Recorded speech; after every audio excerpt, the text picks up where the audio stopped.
धर्मशील दर्शकों, आज हम सुनेंगे उत्पन्ना एकादशी की अत्यंत पावन कथा।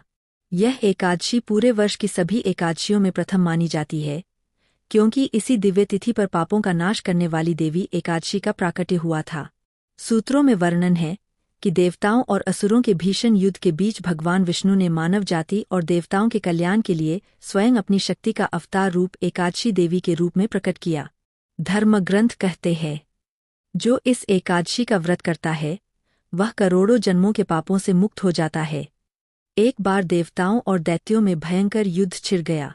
असुरों के राजा मुर ने अद्भुत शक्तियां प्राप्त कर ली थीं। वह अत्यंत बलशाली, निर्दयी और आतंक फैलाने वाला राक्षस था। उसका आतंक न केवल पृथ्वी बल्कि देवलोक तक पहुंच चुका था। देवराज इंद्र सहित सभी देवगण मुर के सामने टिक ही नहीं पा रहे थे। आकाश में युद्ध का ध्वनिनाद गूंजता था, धरती कांप उठती थी और देवता भयभीत होकर इधर-उधर भागने लगे। अंततः सभी देवता ब्रह्माजी के पास पहुंचे और बोले, प्रभो, हम मुर नामक असुर से अत्यंत भयभीत है।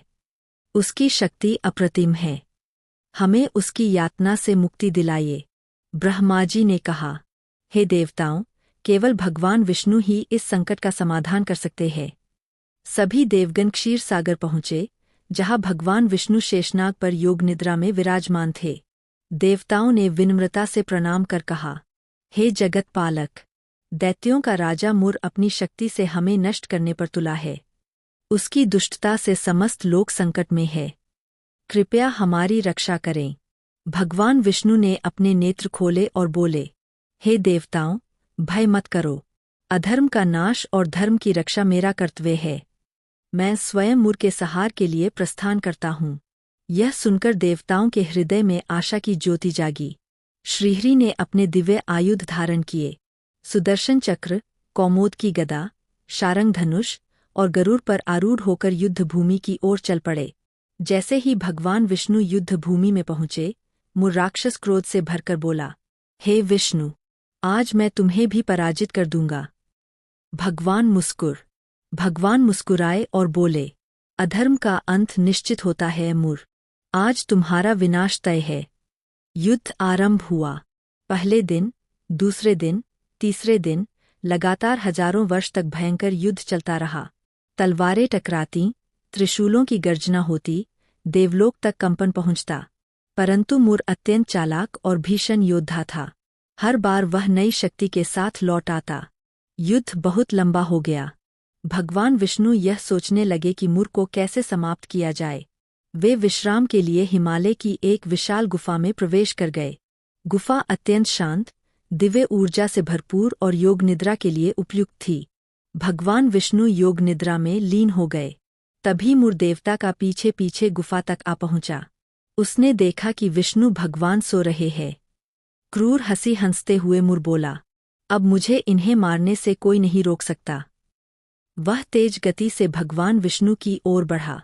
जैसे ही मुर भगवान विष्णु के समीप पहुंचा, अचानक गुफा प्रकाश से भर गई। एक अद्भुत स्त्री रूप शक्ति प्रकट हुई। देवी अत्यंत तेजस्वी, साहसी, प्रमुदित और दैवीय आभा से युक्त। वह शक्ति स्वयं भगवान श्रीहरि की आध्यात्मिक और दिव्य ऊर्जा से उत्पन्न हुई थी। देवी ने मुर का सामना किया। मुर गर्जा, तुम कौन हो? देवी बोली, मैं भगवान विष्णु की शक्ति हूँ। तुमने उनके सोते समय आक्रमण करने का प्रयास किया है। अब तुम्हारा अंत निश्चित है। युद्ध शुरू हुआ। देवी एक अद्भुत योद्धा थीं। उन्होंने अपने दिव्य शस्त्रों से मुर का संहार कर दिया। युद्ध समाप्त हुआ। देवलोक में हर्ष का संचार हो गया। कुछ समय बाद भगवान विष्णु जागे। उन्होंने देखा कि मुर का वध हो चुका था और सामने उनकी दिव्य शक्ति खड़ी थीं। भगवान ने मुस्कुराकर कहा, हे देवी, तुमने मेरा कार्य पूर्ण किया। तुमने संसार को महान संकट से बचाया है। तुम मेरा ही स्वरूप हो। बताओ, मैं तुम्हें कौन सा वर दूं? देवी ने विनम्रता से कहा, प्रभो, यदि आप प्रसन्न हो तो मुझे इतना वरदान दे कि भविष्य में जो भी मनुष्य मुझ पर श्रद्धा रखकर उपवास करेगा, वह सभी पापों से मुक्त होकर आपके धाम को प्राप्त हो। भगवान विष्णु बोले, तथास्तु। आज से तुम्हें एकादशी नाम से जाना जाएगा। जो कोई तुम्हारा व्रत करेगा, उसका कल्याण होगा, पाप नष्ट होंगे और भक्ति का दरवाजा खुलेगा। तुम वर्ष की सभी एकादशियों में प्रथम कहलाओगी, उत्पन्ना एकादशी। भगवान बोले, जो मनुष्य इस दिन व्रत करता है वह नर्क, पाप और बुरे कर्मों से दूर रहता है। इस दिन जागरण करने वाला मनुष्य मेरे परमधाम में स्थान पाता है। परिवार में शांति, सुख, सौभाग्य और संतान का आशीर्वाद प्राप्त होता है। एक सुबह ब्रह्म मुहूर्त में उठकर स्नान करें।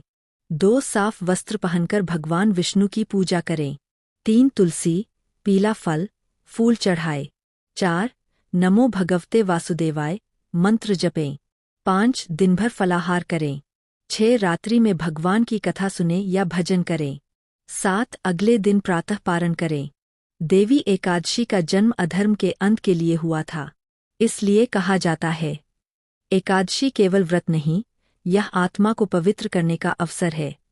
जो भक्त उत्पन्ना एकादशी का व्रत श्रद्धा से करता है, उसके जीवन से नकारात्मकता दूर होती है और परम आनंद प्राप्त होता है।